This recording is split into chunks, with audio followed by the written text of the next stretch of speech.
തീർത്തും യാദൃച്ഛികമായിട്ടാണ്. ഞാൻ Microsoft work ചെയ്തുകൊണ്ടിരുന്നപ്പോഴത്തേക്കും ഒരു വർഷത്തെ ബ്രേക്ക് എടുത്ത് ഒരു പുസ്തകം എഴുതാൻ വേണ്ടിയിട്ട് ഒരു വർഷത്തെ ബ്രേക്ക് എടുത്ത് പുസ്തകം എഴുതിക്കൊണ്ടിരുന്നപ്പോഴത്തേക്കും മച്ചിൻ്റെ പുറത്തിരുന്നാണ് പുസ്തകം എഴുതുന്നത്. അപ്പോൾ അവിടെ നോക്കുമ്പോഴത്തേക്കും ഇതുപോലൊരു പ്ലാവ് ഞങ്ങളുടെ വീടിൻ്റെ പുറകിലുമുണ്ട്. ആ പ്ലാവിൽ ചക്ക പൊടിഞ്ഞു. ഒക്ടോബർ 2 തീയതി പുസ്തകം എഴുതാൻ തുടങ്ങിയപ്പോഴത്തേക്കും ചക്ക പൊടിഞ്ഞു.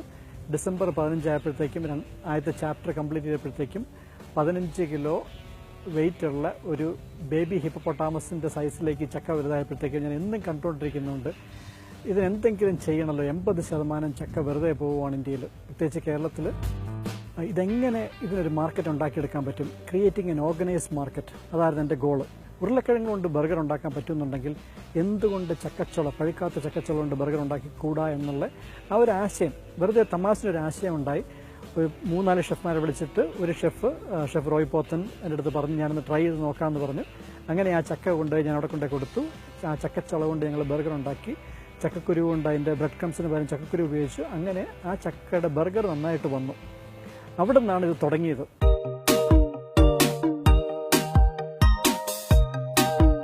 യാദൃച്ഛികമായിട്ടും ഇതിൻ്റെ ഒരു ഹെൽത്ത് ബെനിഫിറ്റ് പുറത്ത് വന്നത്. ഞങ്ങൾ ആദ്യം ഓർത്തുകൊണ്ടിരുന്നത് ഇത് നാരിൻ്റെ ഗുണം മാത്രമേ ഉള്ളൂ.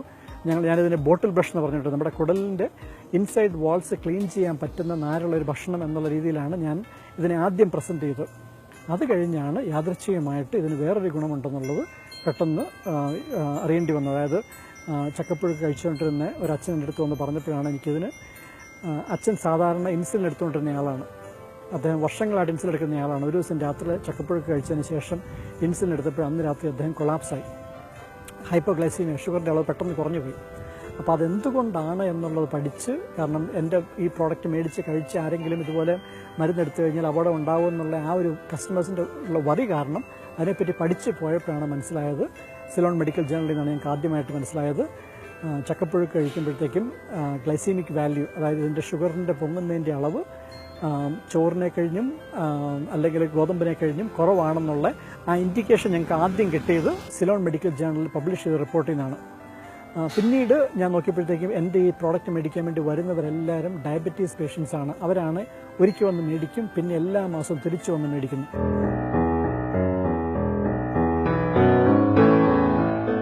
ഡയബറ്റീസ് പേഷ്യൻസ് ഏറ്റവും കൂടുതലുള്ള സംസ്ഥാനം, പെർസെൻറ്റേജ് ഏറ്റവും കൂടുതലുള്ള സംസ്ഥാനം കേരളവും, ചക്ക ഏറ്റവും കൂടുതലുള്ള സംസ്ഥാനം കേരളവുമാണ്.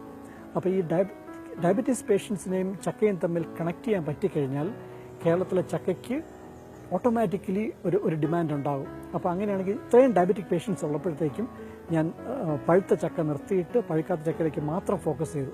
അപ്പം അവിടെയാണ് ഇതിനെപ്പറ്റി വീണ്ടും പഠിക്കേണ്ട ആവശ്യം വന്നത്. ഇപ്പോൾ ഞങ്ങൾ പലയിടത്തും ടെസ്റ്റ് ചെയ്ത് കഴിക്കുന്ന പേഷ്യൻസിനെല്ലാം അതിൻ്റെ വ്യത്യാസം അറിയാൻ പറ്റി.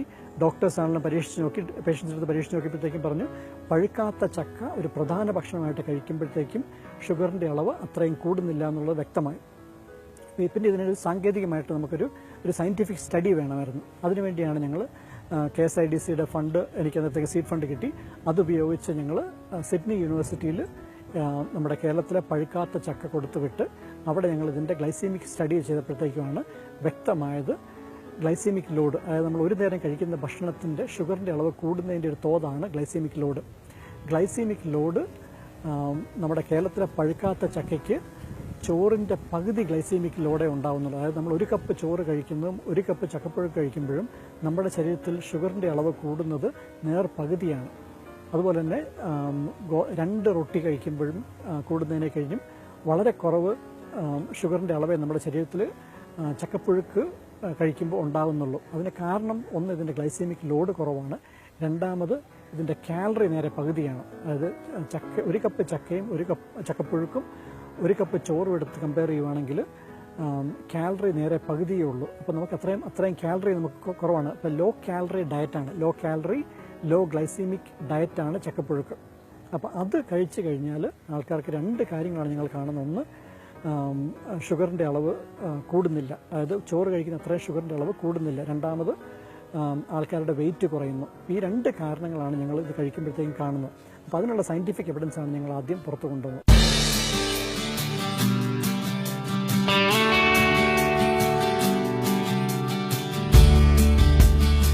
ചക്കയ്ക്കുള്ളൊരു പ്രത്യേക ഒരു അനുഗ്രഹമാണ്. അരിപ്പൊടിയെ കഴിഞ്ഞും കൂടുതൽ പശപ്പും ഗോതമ്പ് പൊടിയെ കഴിഞ്ഞും കുറവ് പശപ്പുമാണ് ഈ ചക്ക ചുള നമ്മൾ പൊടിച്ച് കഴിയുമ്പോൾ കിട്ടുന്ന ആ പൊടിയുടെ ബൈൻഡിങ് ഫാക്ടർ നിങ്ങൾ പറയും, ആ പശപ്പ്. അപ്പം അതുകൊണ്ട് നമുക്ക് അരിപ്പൊടിയുടെ കൂടെയും ഗോതമ്പ് പൊടിയുടെ കൂടെയും 1/3 നമ്മൾ ചക്ക പൊടിച്ച് ചേർത്ത് കഴിഞ്ഞാൽ നമുക്ക് ടേസ്റ്റ് അറിയുന്നില്ല, അതിൻ്റെ ടെക്സ്ചർ വ്യത്യാസം വരുന്നില്ല. ഇപ്പോൾ നമ്മുടെ മലയാളികളുടെ ഭക്ഷണമായ പുട്ടിലോ അല്ലെങ്കിൽ അപ്പത്തിലോ അല്ലെങ്കിൽ നമ്മുടെ ഉപ്മാവിലോ നമ്മൾ ചക്ക പൊടിച്ച് ചേർത്ത് കഴിയുമ്പോഴത്തേക്കും അതിൻ്റെ ടേസ്റ്റിന് വ്യത്യാസം വരുന്നില്ല, ടെക്സ്ചറിലും വ്യത്യാസം വരുന്നില്ല. അതുപോലെ തന്നെ ഞങ്ങൾ ഇഡ്ഡലിക്കകത്തും ദോശയ്ക്കകത്തും ചപ്പാത്തിക്കകത്തും ഇതിനകത്തെല്ലാം ചക്ക പൊടിയായിട്ട് ചേർത്ത്. അതുപോലെ മിഡിൽ ഈസ്റ്റിലാണെങ്കിൽ കുബൂസിനകത്തും അതുപോലെ അവിടെ സ്ഥിരമായിട്ട് കഴിക്കുന്ന ബ്രെഡിനകത്തും നമുക്ക് ചക്ക പൊടി എങ്ങനെ കയറ്റാൻ പറ്റും എന്നുള്ള അതിലാണ് ഒരു ഹ്യൂജ് ബിസിനസ് ഓപ്പർച്യൂണിറ്റി ഞാൻ കാണുന്നത്. നമ്മുടെ കേരളത്തിൽ ചക്കയ്ക്ക് ഡിമാൻഡ് ഉണ്ടാകുന്നത് മാത്രമല്ല, ആൾക്കാർക്ക് ഒത്തിരി ഹെൽത്തി ആവുകയും ചെയ്യും.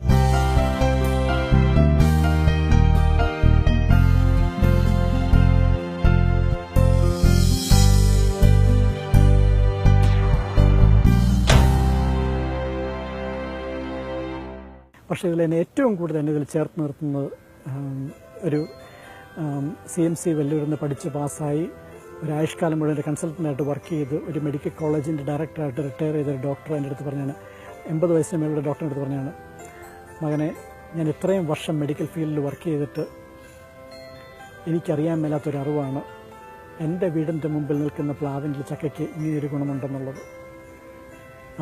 ആ ഒരു കമൻറ്റ് കിട്ടിയപ്പോഴാണ് എനിക്ക് മനസ്സിലായത് ഞാൻ ഈ ചെയ്യുന്നതിൽ വർത്താണെന്നുള്ളത്.